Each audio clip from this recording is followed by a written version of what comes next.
My name is Ellen Weiss. I'm the executive director of the Society, and I am thrilled to see so many of you here. It is wonderful to be in person for the first time since March 2018, 19. So it's been almost 3 years, and it's great to see people making connections, meeting new people, and I know many of you are excited to be here, and I thank you for signing up and taking the risk and coming. I don't want to take up a lot of time right now because we only have an hour for this plenary, but I wanted to let you know that one of the reasons we wanted to have this plenary early in the meeting was so that the themes that are raised today are things that you can be thinking about as you attend sessions, as you're talking to colleagues and people that you meet throughout the conference. I'm not going to do the introductions. I'm going to turn it over to Titilola, who is going to introduce our panel. One thing we're going to do a little different today is you'll see that you have note cards. This is a moderated panel, but we do want to have questions from the audience. If you have a question, just write it on your note card, hold it in the air, and a staff person will come and get it from you, and we will magically make it come up here. If we do not get to all of our questions today, we'll see what we can do on Twitter. That's what Beth said, even though she doesn't tweet. So we'll move outside of our comfort zones. So with no further ado, I'm going to turn it over to Titilola from the Bill and Melinda Gates Foundation. Thank you. Thank you.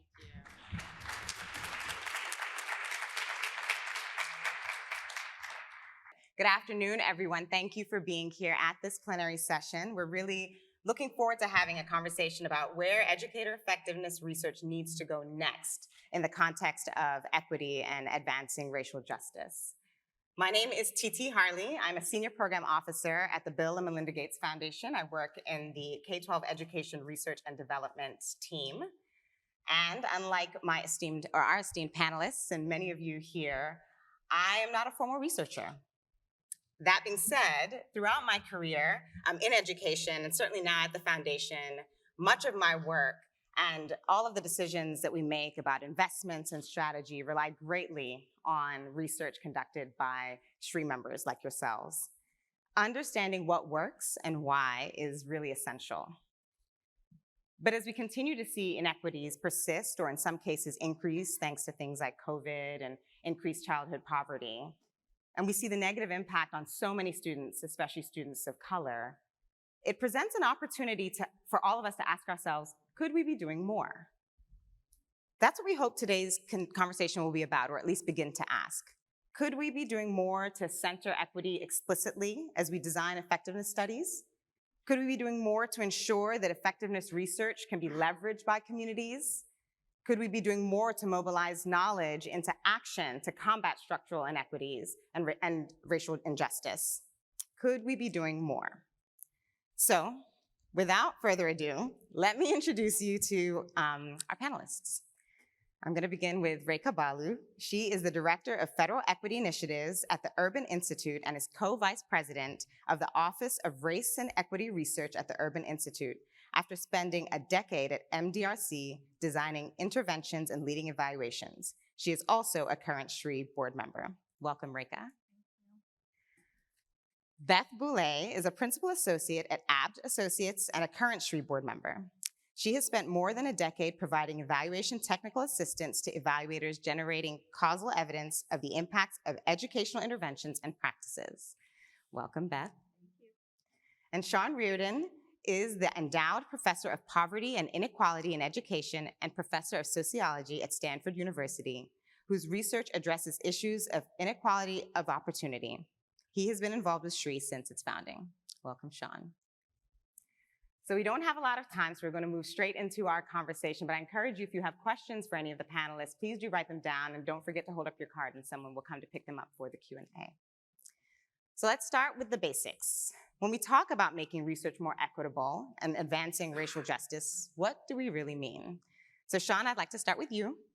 What's the role of causal research in a larger social enterprise that is about reducing inequality, increasing equity, and advancing social justice?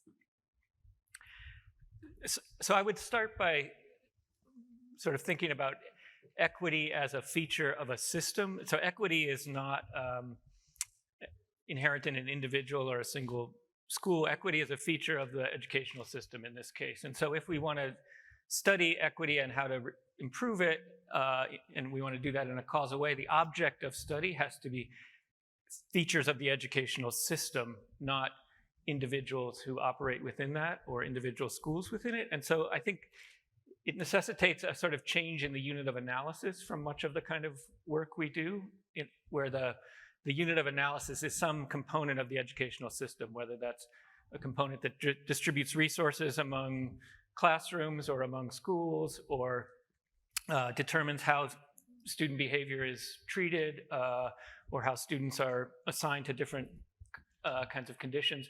So I think the first thing I would say is that in order for us to do good causal research on equity in the educational system, we have to change the unit of analysis to be features of the educational system rather than individuals or individual classrooms or something like that.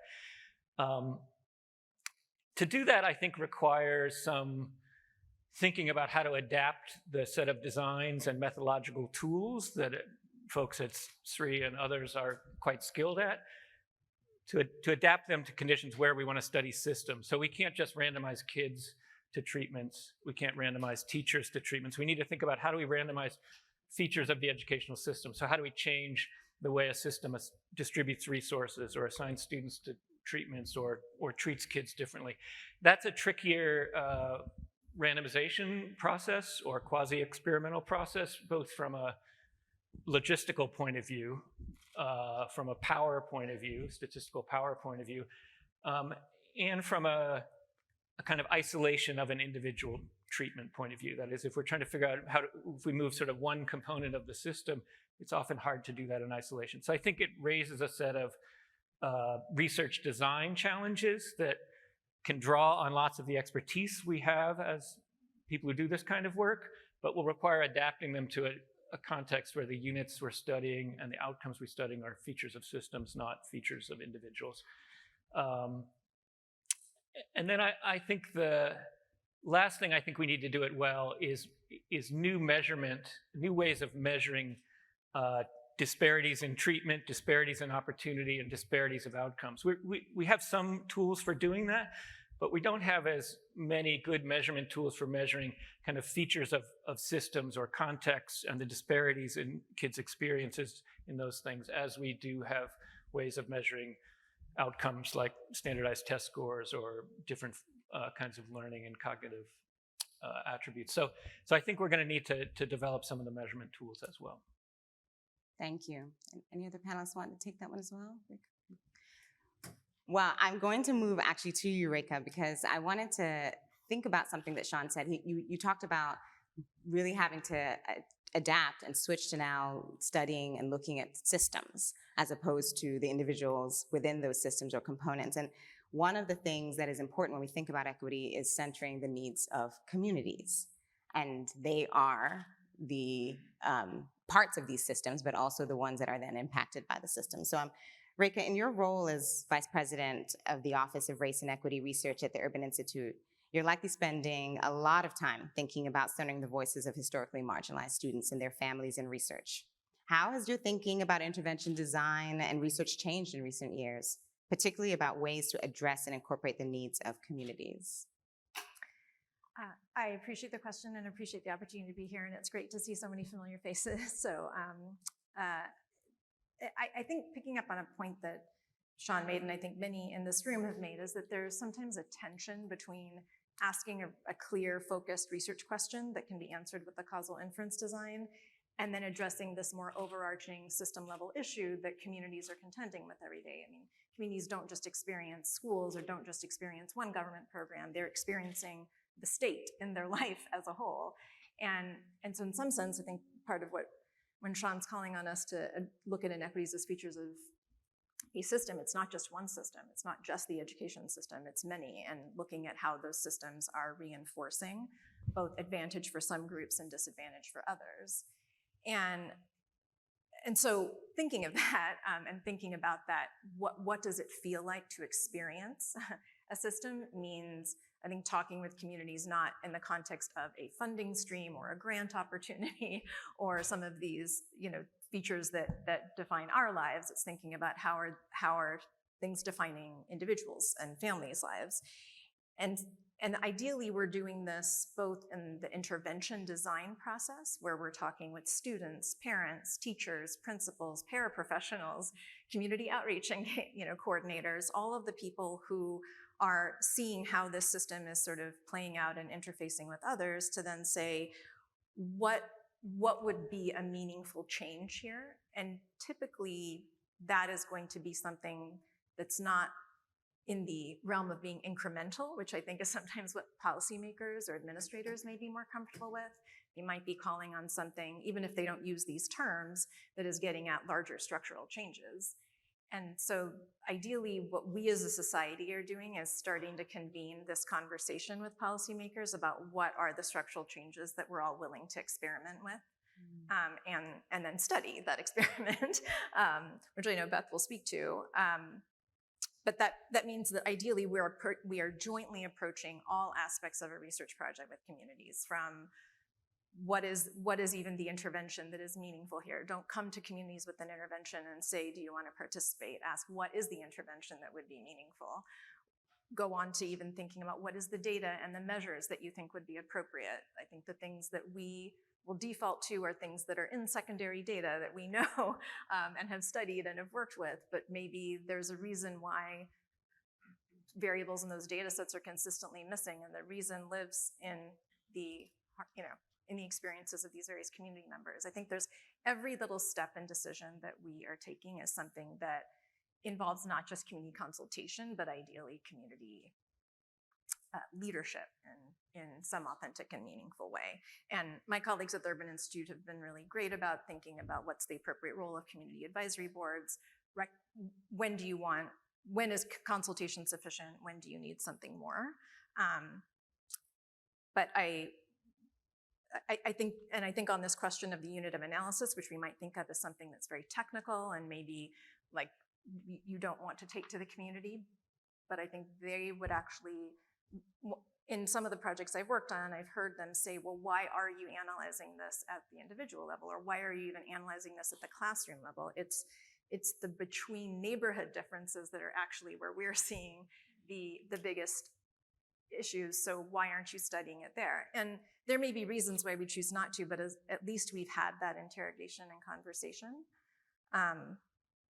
So I would say that those inequities that are different inequities will be visible at different units, to Sean's point. I really appreciate what you shared, because I was thinking as you were talking, it's sort of moving from a community involvement maybe, or a sort of like, interrogation sort of relationship to a partnership, but you actually said a community leadership, which I really appreciate. And it kind of speaks to all of the different individuals who make up a study, and the communities are part of that. And so Beth, thinking about this idea that even with strong methodology and effective routines, research is done by people and groups of people, and each have a variety of roles. How has your thinking about the role of evaluators and researchers evolved over the last 20 years? What opportunities do you see from bringing in other types of research or researchers or partners to complement our work as we evolve education research?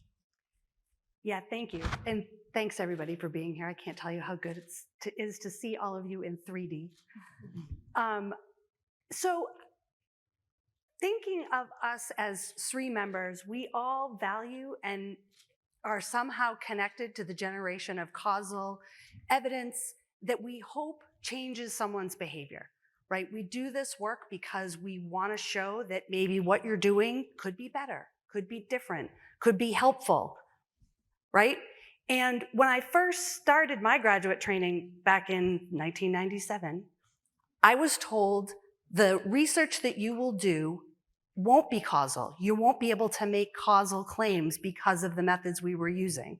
I was part of this seismic shift, right, that we all experienced, that now suddenly the field was really valuing causal evidence. And from my perspective, I always wanted it to be valuable to the people whose actions would change, right? Keep doing what you're doing, or don't do that anymore. Do this over here, because I have really convincing evidence that that shift that you made had an impact on someone's life.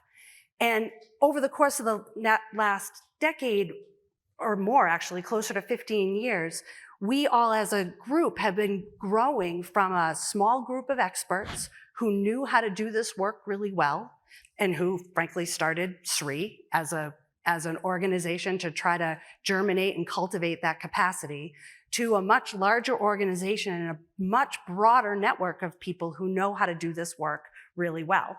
So I think one thing that I'm excited about is the idea of how can we not only grow capacity to do that work well, but to be able to apply it in many, many more different contexts, right? So Sean, you're challenging us to sort of come up a level and apply these methods at a system level, because that's really where the changes need to happen. I've seen plenty of examples through my work with the EIR and I3 programs where people are actually taking it down a whole bunch of levels to get closer to the people who are going to actually be affected by the changes in actions, right? And so in I3 and in EIR, many of you know, often we're brought in as independent external evaluators. And so there is a bit of a partnership, but there's separation between folks doing the work and folks deciding whether or not that work was successful or effective, right? Over time, though, I've seen lots of examples where grantees have taken the opportunity to be in deeper partnership with people who have that expertise and be able to say, well, if you can answer that big overarching question about whether the work that I did over the last 2 school years was effective, you can also help me determine much smaller questions about, well, if we did it this way versus that way, for these people or for those people, in this context or in those contexts, how can I get good evidence that will convince teachers or people who are actually closer to those that we're trying to serve?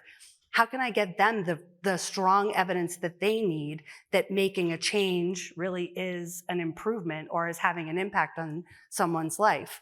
And it does seem that our work really helps people adopt change that's hard or expensive, right? Or kind of unwanted, right? People like to do what they've always been doing. And sometimes you can come to them with a good, new, innovative idea and say, I really think we should be doing it this other way. This is going to work better for the people in the context that you're in, right? And it doesn't take a lot of convincing. If it's going to take a lot of convincing, causal evidence can be really crucial in helping people understand that this isn't just we should fund these big picture things to change, but even the small changes that are going to be hard in your daily life are worth making because they make the work you do more impactful. And so often I hear people talk about us as evaluators as, we judge whether or not you have been effective, which is like the wrong approach completely. I would love to see us continue, and I think many of this room have always done their work in a way that is for the purposes of learning and the purposes of evolving, and are partnered with folks who don't want to just keep doing what they're doing. They want to improve their services. They want to make sure that what they're doing is having an impact, because otherwise, why do it?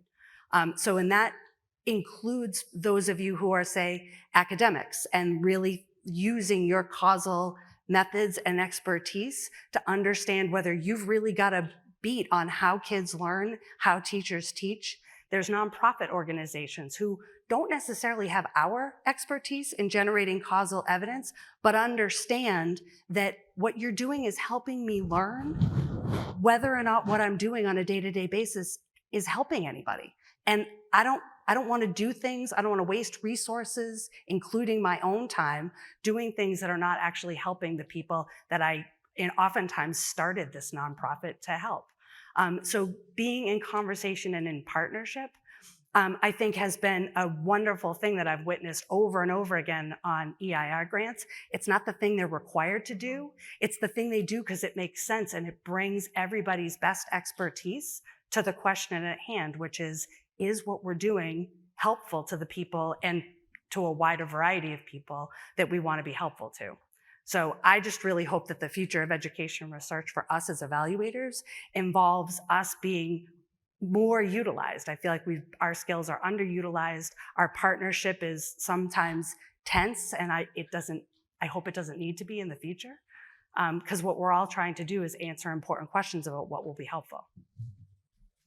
Thank you for that, Beth. And it's interesting, thinking about what you described, the opportunity to leverage even more of the expertise and insights that you as evaluators and researchers bring through partnerships, and not only partnerships with whether it's the nonprofits or even other researchers in other areas, but then also the partnership with the communities. Like it's just sort of this through line, and that is a prerequisite, I think, for really being able to think and study systems. So, now we've sort of spoken about each of these components. What could this look like when done effectively? And I think it could be useful. Each of you, I think, have shared a few examples, but maybe to really just explicitly call out some concrete examples of studies that have centered equity in a real way, perhaps, looking at the system level, incorporated the needs of communities, and really set up creative partnerships to do this effectively. I'll begin with Sean, but I would invite any of the panelists to bring an example. Yeah, I'll give an example of a project I'm doing now that I don't think is ideal because we're still learning how to do it, but I'll sort of say a few things Work in about progress is good. what we're trying to do. So we've developed this partnership with the New York State Department of Education over the last year and a half, and they're very interested in understanding the equity of their state system. So they sort of want to turn the tables. Instead of holding schools accountable for student success, they want to start to think about how do they hold the state educational system accountable for the equity of opportunities and the quality of outcomes that they see across the state. And so I find that exciting because I think it's an example of what I was saying before of trying to sort of shift to a kind of system level focus and think about equity of the system. But so what we're doing is working with them to try to think about how do we measure the distribution of opportunities and how resources are allocated across the state, either between school districts or within districts, between schools or within schools, between classrooms. Which groups of students are experiencing more or less opportunities or resources or being treated differently, and at what level of the system is that happening? And then, we're going to generate some evidence about those processes that then they'll try to use to figure out how to develop strategies to ameliorate that. One of the pieces we still haven't got a clear plan on how to do, but I think everyone wants to do, is to figure out how to do what you were both saying about sort of bringing in the experiences of people in different communities and different schools to try to get a kind of a experience of inequality and equity view on it and understand kind of how to take that into account at the same time.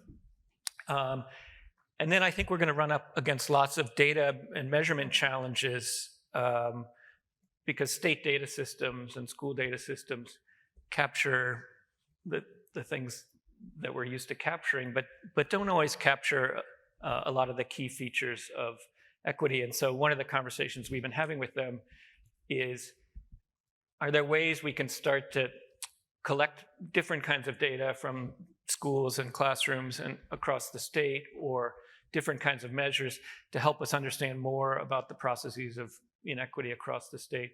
So it's a very exciting work in progress of trying to sort of figure out how do you measure equity of the system and study what impacts it has. So we'll be sort of working with them to understand kind of where there are opportunities for kind of quasi-experimental studies of changes, system-level changes, to sort of get some causal evidence as well as the kind of descriptive measurement evidence.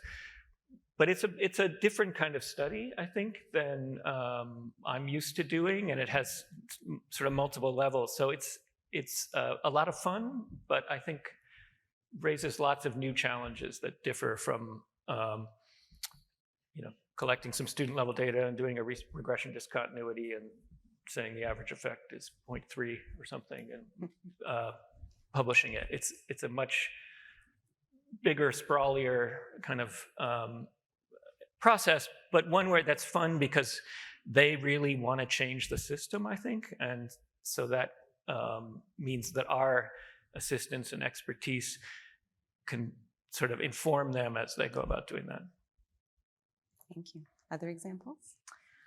Yeah, I have a couple, and I guess it related to Sean's point. It involves sort of stepping back and realizing like there might be a whole bunch of other research that needs to happen to figure out what is the thing that's going to get you your best like causal design. So I think sometimes in experimental research designs, we are focused on trying to identify this a mechanism that we can manipulate, that we can identify, and we can say was exogenous. And in some cases, I think particularly in experiments, it's like we've essentially relegated structural racism and all the things that it implies, like to this background, or to say we'll study it as a contextual factor, rather than sort of thinking, well, what would be a study design that would allow us to highlight and like to identify mechanisms that could potentially shift those structures and have that be the thing that we're studying. And that is hard. There's a reason this hasn't happened, right? It involves all this buy-in. It involves getting all these players to the table. It involves lots of trust building. And so these are projects that are going to be projects of a lifetime. They're not probably the things that we're doing in 2 years under a tight grant timeline, or although we've seen lots of innovation within those. So I think there's sort of, and I think recognizing like what would be, if we want to understand like there's heterogeneity that we think is not helping students, what are the structures that's contributing to that heterogeneity that we then would, and how could we think about minimizing that? I think it's even like the way that we're framing and approaching these questions might shift. So just on the point of what would be then the foundational research that might help us figure out what are those mechanisms and what we want to identify, I'll just point to a few things that some of my colleagues at the Urban Institute are working on and that I've been starting. So one is just thinking about, to the point of like how systems are reinforcing and reinforcing disadvantage. There's a great feature that was done last year on how attendance boundaries and the way they're drawn are essentially like reinforcing redlining and vice versa. So I mean, in hindsight, you can say, well, of course, that's obvious because of all of the work that Sean and many others have done showing like the links between housing segregation and educational inequality. But I think seeing that like that specific mechanism of the attendance boundary is actually something that is potentially within a district or state's control. And so then that can open up a conversation about now how might we shift this? Obviously, there are times when that has been shifted and experimented with to not great end. So there's lots of cautionary, tales and evidence for us to draw from. But I think that's just like one type of example of how if we look at this, and that's one way to take advantage of the administrative data that's there to highlight then something that we would actually experiment with at this kind of broader system or policy level. And I think one other is just a project that we're piloting at the Urban Institute to say, okay, structural racism is something we want to study. What does it look like to study it? And we've seeded sort of 5 or 6 different projects in different policy domains where we're asking what is the different research question that this, if we wanted to study this, what would the research question be instead of the research question we would otherwise ask? How does that suggest different data sources, different community partnerships? How does that sort of then start this cascade of a different kind of research project unfolding?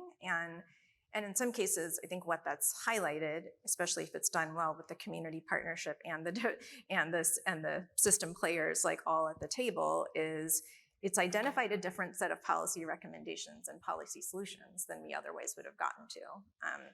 And forthcoming, stay tuned. We'll share with the community, but just I think the big learning for us has been we wouldn't have thought about these things in such interactive ways had we not been forced to like start from a very different place with our project. Thank you.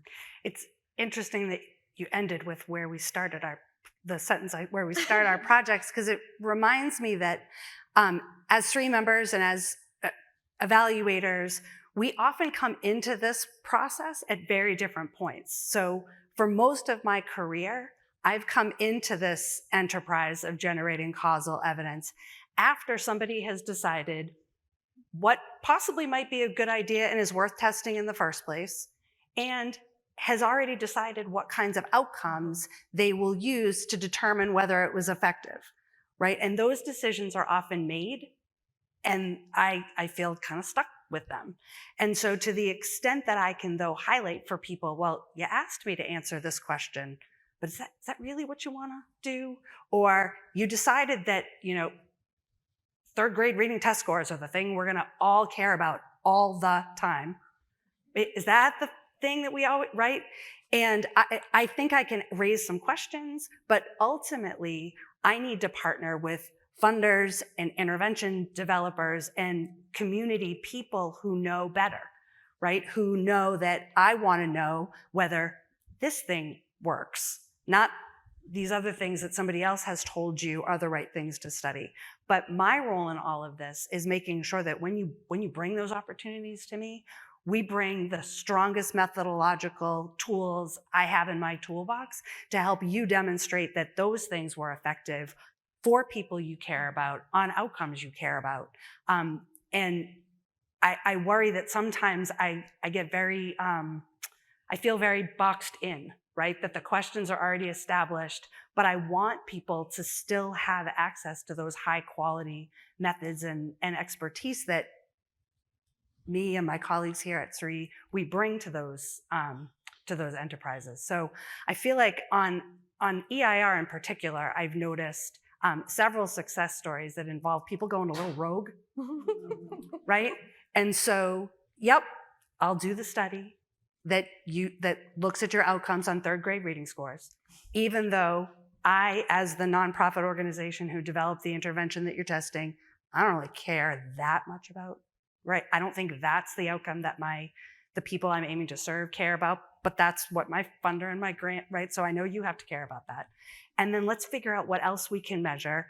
It isn't reviewable by the WWC, so it won't be part of that evidence base, but it'll be part of an evidence base that hopefully can emerge and help people figure out what success looks like on some of these other outcomes.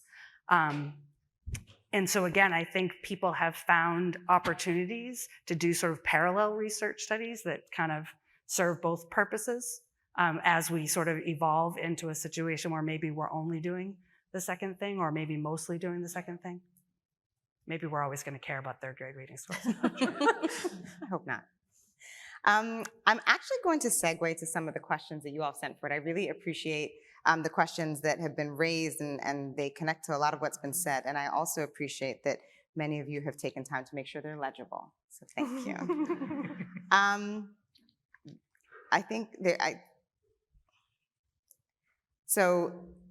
have questions that I think connect to things that each of you said. I'm going to start with this one, though, because we've talked about sort of the importance of bringing in others into the research, and especially communities, and meaning like families and so on. So can you talk about the intersection of research, equity, and power, and what changes may be needed to existing power structures? Anyone want to be brave and take the first?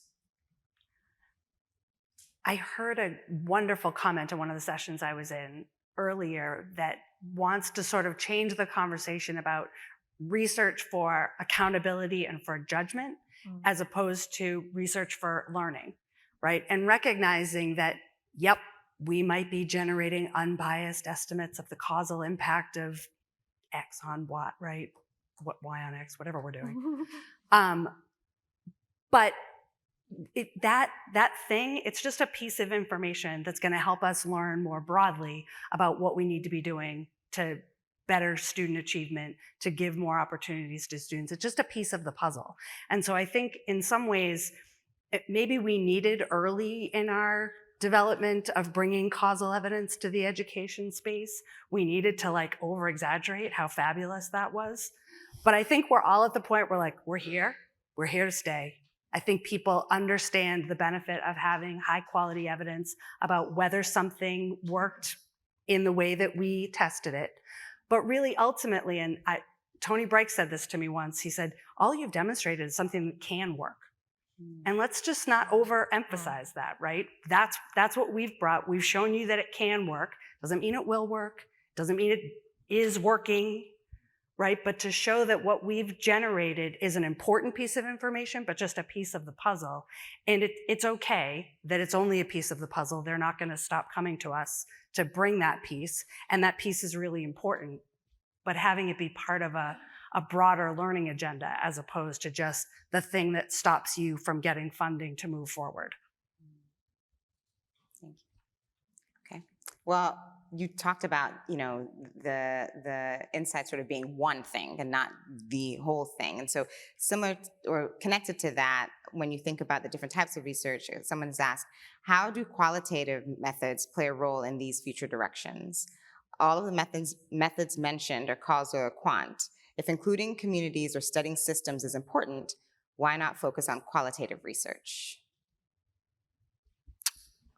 I think we should. So I like that the first two questions used the word power at SREE in a way where they didn't mean statistical power. So, Right? It's nice to have a different kind of power in the conversation. And secondly, I like that qualitative research is in the conversation at SREE. I mean, I've always thought that we need to understand mechanisms and processes that produce inequality. We need to understand how people experience it and how it shapes behavior. And qualitative research can deeply inform that in ways that quantitative research is much less capable of. So a good marriage of those two is work. One of the things I'd like to see is an articulation of standards of rigor in qualitative research in the same way we have articulated standards of rigor for causal inference. Maybe it's narrowed things too much, but one of the things it's done is led to sort of everyone can agree, okay, we believe this estimate because there's a strong causal warrant. There was an RCT or some other quasi-experimental design we trust. And we believe it more than we believe a different kind of estimate because it relies heavily on some unobserved assumptions. Qualitative work is rich, but doesn't lead to the same kind of consensus agreement often. I think partly because we haven't done as good a job as articulating a kind of set of standards for, like, what's the standard of evidence in qualitative research?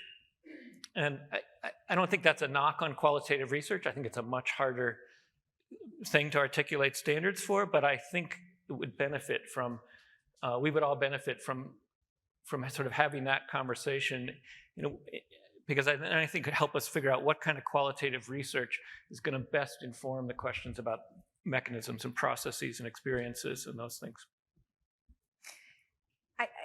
I want to clarify that I definitely think qualitative inquiry is very much a part of this process. I think we are moving to a world where I don't think mixed methods analyses are going to be like a nice to have. I think they are going to be the way we do our work because it is the way we will understand and study mechanisms and these big systemic issues. I think it can be part of that upfront work of trying to understand like what actually is the community experience, like, and again, not isolated to a specific like program or intervention, but what is the community experience writ large that will then help us think about, well, what might be appropriate ways to both interact with them, what are culturally responsive and appropriate interventions that we might design together. I think the qualitative inquiry occurs there. It occurs like as the about the process of designing the intervention and the study itself, and it occurs around like during the implementation and what's happening. I will say, like, I think if we're trying to get away from a place where we're just including race as a control variable and really trying to understand racism as an experience, a system, a structure, that does require qualitative inquiry combined with quantitative analysis, and it probably requires something that we haven't even yet imagined. So the qualitative inquiry that we do around that can inform better moderator and mediator analyses that we could be conducting, but I think that itself is so limiting about like what it could offer, and that's what I mean when I say I don't think we've even maybe imagined what a truly rich mixed methods study could look like. Yeah, and I always just focus on ultimately evidence, irrespective of how it's generated and using what methods, qualitative, quantitative, is intended to get someone to think differently about something and act differently. And different evidence is going to do that for different questions and different purposes. So like, and I always think of when we started SREE, we never wanted to devalue. It was about valuing something that was not in the education landscape, right? And again, I feel like we probably overdid it maybe, right? Like when you say people are convinced by, like we have confidence in our causal estimates because they rest on a whole bunch of things that undergird them so that we believe them, right? I think your point is really well taken, Sean, that if someone is to believe or have confidence in other sorts of evidence, they need to understand what it's built up from and what it can say and what it can't. And so I think in the same way that maybe we want a little bit more of an understanding of, well, from that qualitative inquiry, why do you think you can say what you can say? And why should I believe it? I think we also need to do the opposite and right size what you can and can't say with an unbiased causal estimate of a particular thing in a particular context with a particular set of people. And I think we all, when I do my work and the evaluators that I work with, we all try to be very careful, right, about the limitations of the studies we conduct and the conclusions that can be drawn from them. But I'm not sure people hear us when we say that. I think they hear the beginning of the sentence, which is, we achieved an effect size of 0.5 in Henry's case at one point, right? And then he finishes the sentence that says, in these places with these people under these conditions, and people stop listening. And so they don't realize that we never wanted this to be the end all be all. It has limitations just like any other method. And to be able to highlight the advantages of some forms of evidence building for which maybe people don't understand why it is as convincing as it is. And then really raise some questions about like, well, once we've estimated that unbiased impact estimate, what do we really know that we didn't know before? I think those are really good challenges across the board, both for this community and others. A couple questions came in that were very similar, so I'm going to go with the shorter of the two because I think they convey the same thing. In terms of building more equitable and actionable education research, effectiveness research, what do you as panelists think are the key changes at the system level that need to occur? The other person sort of framed it as if you had unlimited resources, Oh gosh. what would be the changes at the system level? What would be the most effective and most exciting? Give it to poor people and reduce income inequality massively. If I had income, Works for me. Unlimited resources. With unlimited resources, I think that would be the way to go. You guys have more practical solutions? No. Right. You should just take the resources and give them to the people. And empower them to use those resources in areas where they've been locked out historically. Right. I mean, of course, my brain immediately went to something evaluation related. Your answer is, of course, the right one.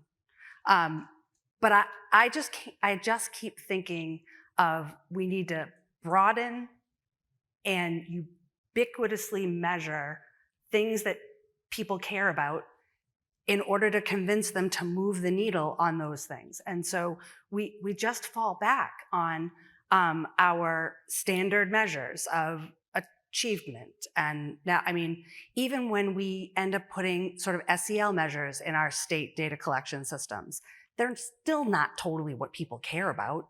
And to convince teachers, LEAs, SEAs, full education systems to do things differently, I think we need convincing outcome measures that say, this is what students who get this kind of education will look like and have access to. And this is what they will look like if they don't have that on measures that really matter. And I think sometimes I hear people say, well, then we need more practical or proximal measures. And that becomes a way of saying, and we don't need to measure those things quite as well or systematically or in psychometrically sound ways that we all, and I just don't understand why. I feel like the sorts of outcomes that people care about, if they care about them, we should be able to measure them with high quality and then be able to fit all our fancy models to them. I'll wait for the next one. I have some to select from. So, recognizing the fact that we've spent a little bit of time talking about qualitative research and kind of returning now to more quantitative, what are the quasi-experimental design options for generating causal impact estimates on systems change, where the intervention is a systems change effort? So this is the one audience where I would try to describe an equation in words. So since I can't show you an equation, but you guys will get it. So like our standard models are like individual production function kind of models where there's some student or person level outcome on the left-hand side and some treatment and input variables on the right-hand side. And we try to find instruments that exogenously change the right-hand side variable of interest, and we see how that changes the left-hand side.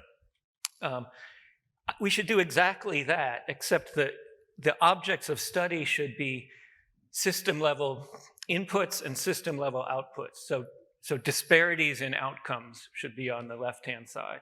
So how unequal are the outcomes for different groups of people?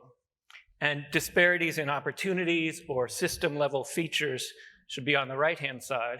And we have to find instruments, whether it's randomization or other regression discontinuity strategies or instrumental variables or something that creates some exogenous change to the system-level variables that are on the right-hand side, or disparities in opportunities that are on the right-hand side.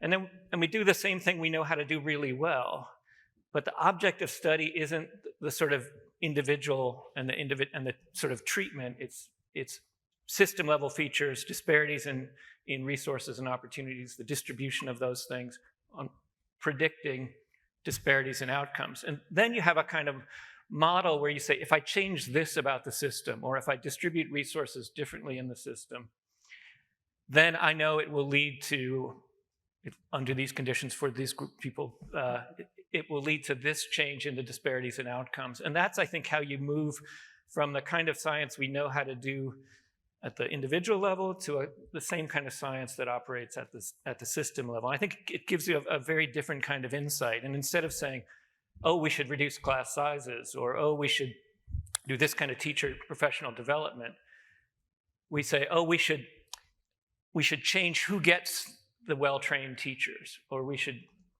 say change who gets the smaller classes, because that will lead to then presumably some change in the outcome. So that's the way I would sort of think about taking what we know how to do well, but changing it to a kind of system level focus. I think there's a challenge we all have of like, it's hard to think of like how any of those things at the system level are not all endogenous and like whether there really could be anything that was exogenously shifting those. Because I mean, I think even if we look at something like natural disasters, which used to be considered like an exogenous shock, and we'd say, oh, well, the school districts that experienced it and those that didn't, like, we'd be able to see what happens. Now we know there is a systematic reason why some of those districts are experiencing those disasters more often than others. Over the past 20 years, it's not just us, right? But we've all discovered, like, the strengths of the instruments that we thought we had that were exogenous are not as strong as they once were thought to be. But I think we can still push ourselves to think of, well, what does remain, like, and what is available? It's just needing to start from this acknowledgement that there is a lot that is baked in and wrapped up in like what that right-hand side set of disparities are. I do think this is where simulation can be helpful in helping us see like what would different policy environments look like, what would different policy structures look like, and how many of those parameters do you need to change and to what degree in order to actually see a different set of outcomes? And those outcomes do need to be system level outcomes. And the idea that if we want to look at systems, we should be looking at the system level and implementing some of the things that you've suggested. I do sometimes worry that the answer is always bigger, like, and so from a very practical perspective, bigger sample size, bigger breadth of who we're intervening with. Everybody's got to be doing it everywhere so that I can figure out what's going on, right? And for me, from my little evaluation role, it feels like a project I'm never going to get on, right? No one's going to, and so what can I do to be able to contribute to an evidence base that moves that along without thinking that I need to be part of, the only way I'm going to help in this area is to do the large scale, multi-site planned variation, includes a nationally representative sample of everyone, like things that I just don't think I can accomplish, quite frankly. So I do wonder, though, that more and more in my role as one of the corresponding editors of SREE, I see more and more really well done meta-analyses, right? And what it started getting me think of is like, how neat would it be if we could crowdsource this thing? Right? And be able to do a bunch of smaller studies all over the place, but because they're connected, or at least know of each other, even if they didn't make all of the design decisions together and at the same time, to be able to increase what we are doing. And I think there were some sessions actually about doing meta-analyses better, right? If we were able to do that better and consistently across all of our projects with all of the questions that people ask, it does feel like we could start to crowdsource some of these answers and make sure that even our small studies, which alone answer a very narrow question and might even be underpowered, together answer much bigger questions. And I think if anything, COVID has taught me is that I can connect to any of you anytime, anywhere on any research question, right? In ways that I'm not sure I was able to do before. So imagine a What Works clearinghouse that didn't have just one-off, individual studies of interventions or practices, but a living organism that had an evidence base that was constantly being crowdsourced.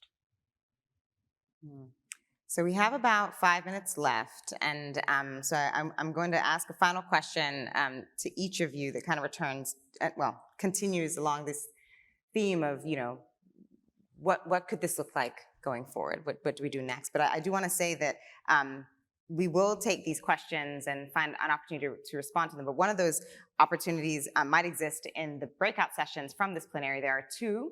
If you check your programs, you'll see there's one on the future of training in educational effectiveness research, and the other is on the future of funding in education effectiveness research. And some of the questions linked to those things, so I'd encourage you to head to those breakouts. But to round us out, the program theme for SREE this year targets the need to explicitly focus on racial justice, not just on equity generally.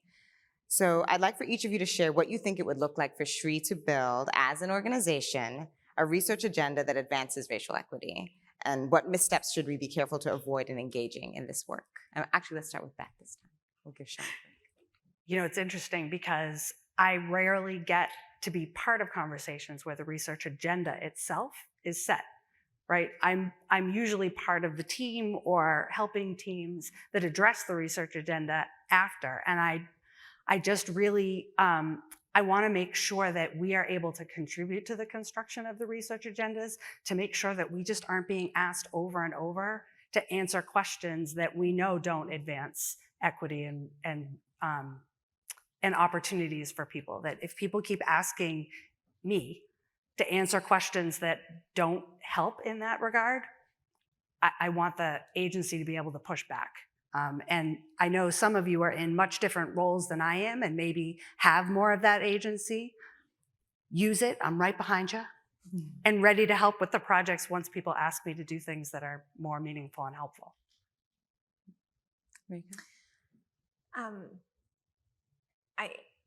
I want to be clear before I answer this that I think there's so much excellent work going on in this room, in our field. I hope nothing in this panel is meant to undercut any of that. I think it's about what amazing work we are building on, what amazing insights you all have generated. I say that individually and as a SREE board member. And I use that preface in part because I think that there is if I think about when I'm on an IES grant review panel or when I'm on a foundation review panel, I want to see that people are building on existing evidence, right? And so there's a reason why individual measures keep coming up and individual level analysis keeps coming up. And I'm starting to see more like, oh, well, there's an acknowledgement that historically things have played out in a certain way. So if we actually want to start moving toward addressing the system level changes or whatever level changes that would be at a scale enough to address that history of disadvantage, then there will need to be something accompanying it. And that may involve us like maybe rethinking a little bit of what our grant competitions look like, what do contract structures look like. There's a non-linearity, I think, involved in these processes that you were alluding to before.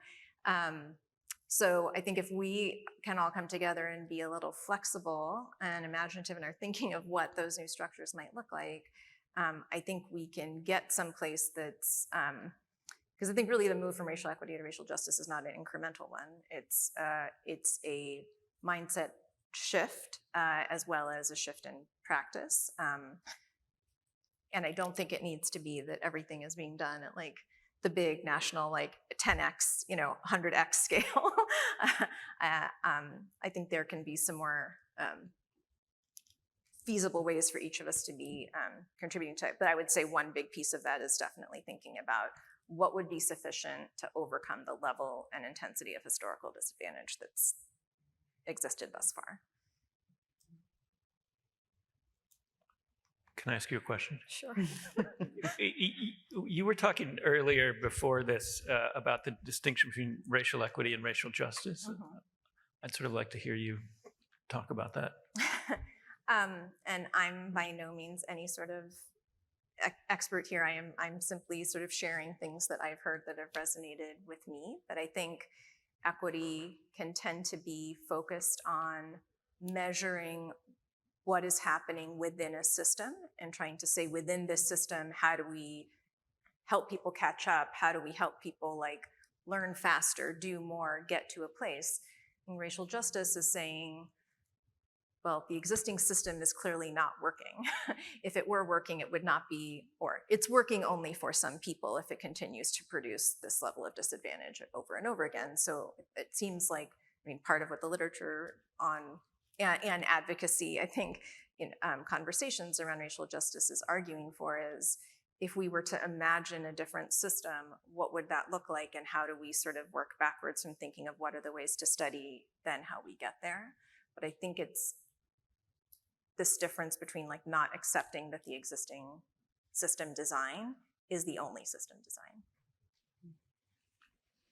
Well, it is 2:30. Would you please join me in thanking our panelists for this conversation?